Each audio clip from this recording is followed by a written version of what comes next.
আসসালামু আলাইকুম, welcome back to my channel. আজকের রেসিপিতে থাকছে বাবুর্চিদের হাতের বিয়েবাড়ির সুঘ্রাণযুক্ত স্পেশাল পোলাওয়ের রেসিপি।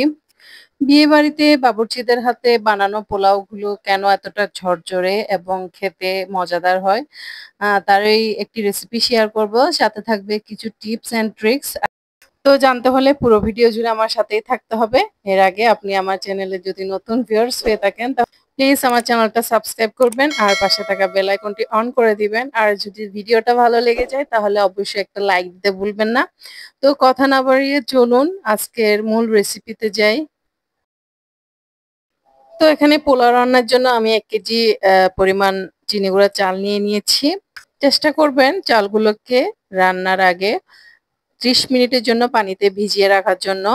তাতে পোলাও রেজাল্টটা ভালো হয় এবং পোলাওগুলো রান্নার পরে অনেক বেশি ঝরঝরে হয়। বাবুর্চিরা সাধারণত চালগুলোকে আগে থেকে রান্নার আগেই ভিজিয়ে রাখে। এদিকে চুলার একটা ননস্টিক প্যানে আমি পরিমাণ মতো তেল নিয়ে নিয়েছি। চেষ্টা করবেন ননস্টিক প্যানে পোলাওটা রান্না করার জন্য, তাতে পোলাও রান্নার পর নিচে দিয়ে লেগে যাবে না। আর আমি এখানে পরিমাণ মতো তেল দিয়ে কিছুটা আস্ত মশলা দিয়ে দিয়েছি। এর মধ্যে ছিল লং, এলাচি, দারুচিনি আর তেজপাতা দিয়ে দিয়েছি। আহ 2টা মিডিয়াম সাইজের পেঁয়াজকে কেটে এরপরে দিয়ে দিয়েছি 1 টেবিল চামচ আদা বাটা এবং 1 টেবিল চামচ রসুন বাটা।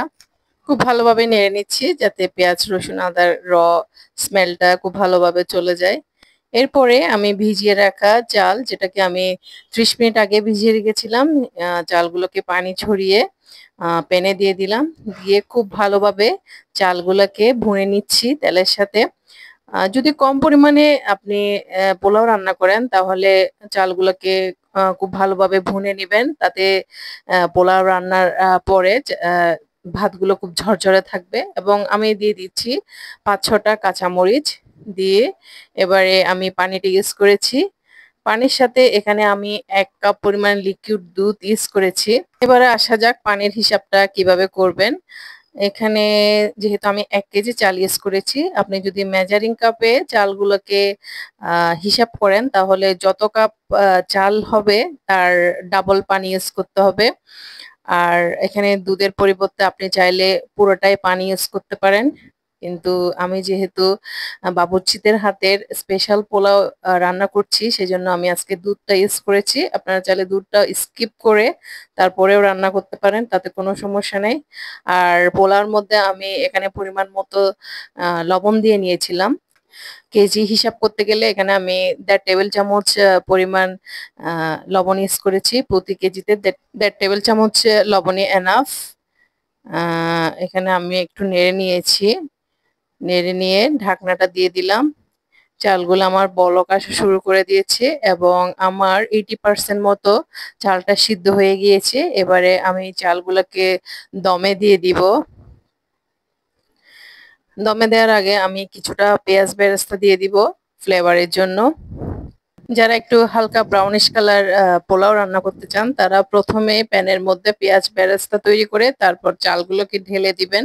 তারপর চালগুলো ভুনার পরে পর্যাপ্ত পানি দিয়ে নিবেন। আর যারা ধপধপে ধপধপে সাদা পোলাও রান্না করতে চান একদম বাবুর্চিদের মতো, তারা পোলাওটা কমপ্লিট রান্না হওয়ার পরে তারপরে পেঁয়াজ বেরেস্তাটা দিয়ে দিবেন। আর আমি এখানে 1 টেবিল চামচ ঘিও অ্যাড করেছিলাম একটা শাহি ফ্লেভারের জন্য। আর আমার পোলাও রান্নাটা ডান। আমি একটা সার্ভিং ডিশে আপনাদেরকে সার্ভ করে দেখাচ্ছি। দেখুন কতটা ঝরঝরে হয়েছে। আশা করছি আপনারা দেখেই বুঝতে পারছেন। আমার পোলাওগুলো একদম ঝরঝরে হয়েছিল।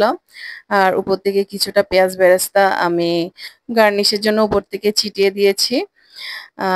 আশা করছি আমার আজকের রেসিপিটা আপনাদের ভালো লেগেছে।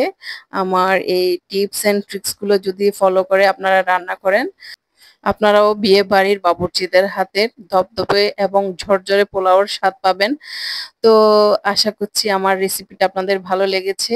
যদি ভালো লেগে থাকে তাহলে অবশ্যই আমাকে কমেন্ট বক্সে জানাতে ভুলবেন না। আজ এ পর্যন্তই। দেখা হবে অন্য আরেকদিন অন্য কোনো নতুন রেসিপির সাথে। ততক্ষণ পর্যন্ত ভালো থাকবেন, সুস্থ থাকবেন। আল্লাহ হাফেজ।